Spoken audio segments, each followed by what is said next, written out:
The alt-right, again, still had more to say, even though they've accepted that Biden's in, they've accepted that things have not panned out, the voter fraud scam has not worked. They are still not really happy with the fact that Donald Trump is getting the blame for last week's riot.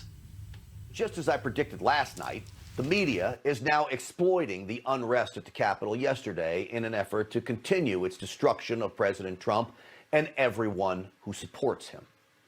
I've got no questions for Donald Trump. He's an insurrectionist. There are no questions. He should be arrested today. He should be sent to jail today. Well, that, of course, is Joe Scarborough, ignoring the fact that the president called for peace over and over again. And still, Twitter and Facebook shut his accounts down. So now the media is beginning its movement to have us all silenced, if not imprisoned. Listen again to what Morning Joe has to say. And if Donald Trump Jr., Rudy Giuliani, and Donald Trump are not arrested today for insurrection and taken to jail and booked.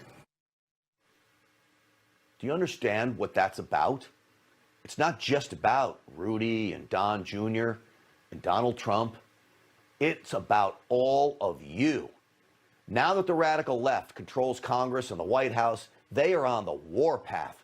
Look at this tweet from the political director at ABC. Rick Klein is his name.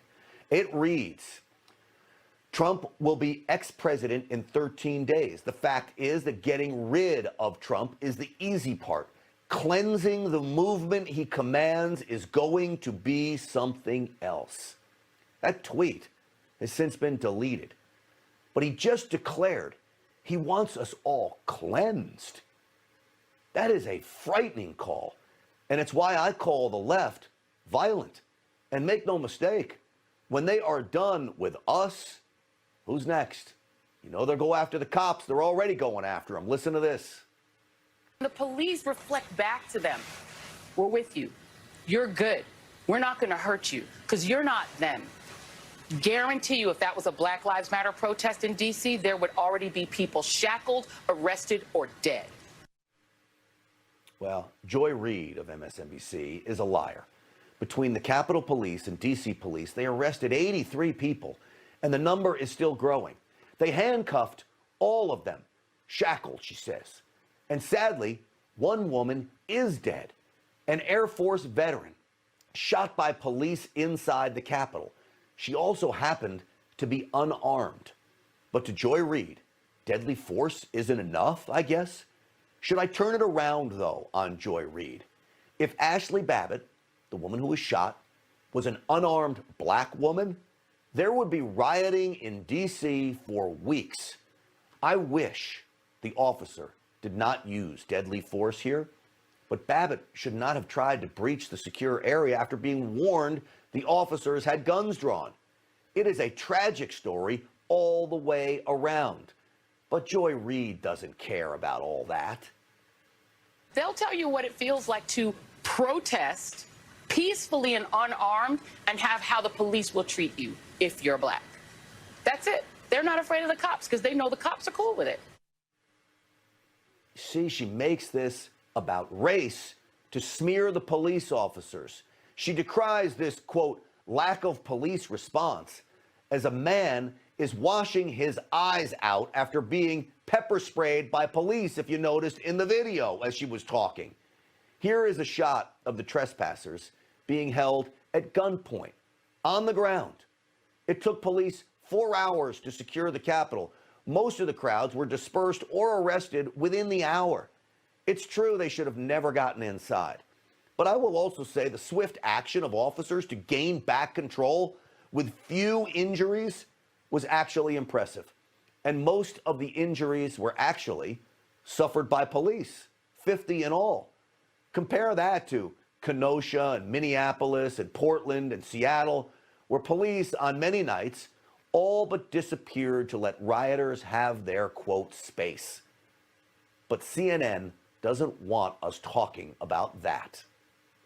Stand on what is happening right now. Don't go back to what happened this summer. Again, I think it's apples and oranges. Don't talk about the Black Lives Matter. Don't talk about the protests. We can all deal with that. They could deal with it. They never did deal with it. They never even acknowledged it. In fact, the media actively suppressed those riots. Mostly peaceful, they would say. The hypocrisy in all of this is sad to watch. It's ludicrous, isn't it? It's absolutely ludicrous. You knew they would come up with a way of making sure that Donald Trump was not responsible for literally standing on a podium, saying what he said, asking a load of people, angry people that felt that he'd lied to for months, saying that they'd had the election stolen from them and that they'd had their citizenship literally erased. Please march down the road if you see where Pennsylvania Avenue is. He did a speech right at the top, and the Capitol building is at one end and the White House is at the other. He was at the top near the White House and he said, yep, go down there and let them know, rah, rah, rah. And he knew they were angry. Fight for it. And then you had Rudy Giuliani, his lieutenant-in-chief, who said, yes, trial by combat. But you knew somehow that these channels like Newsmax, like One American News, would come up with a way of making out like he's not only not responsible, but kind of the victim. And here's their mantra. As Sun Tzu says, know your enemy. Well, your enemy is saying that Donald Trump is, people are out to get him, and they've used the riot to have a go at him. And as we're going to find out later on, it's not worked out that great because he's being impeached. The first president to be impeached twice, like the bellend that he is. Thank you for watching. I'm impressed. You've passed the IQ test and got this far, so let's press that button to do the last thing that helps us. It's got subscribe on it, you can't miss it, and please ring the bell for notifications of future videos.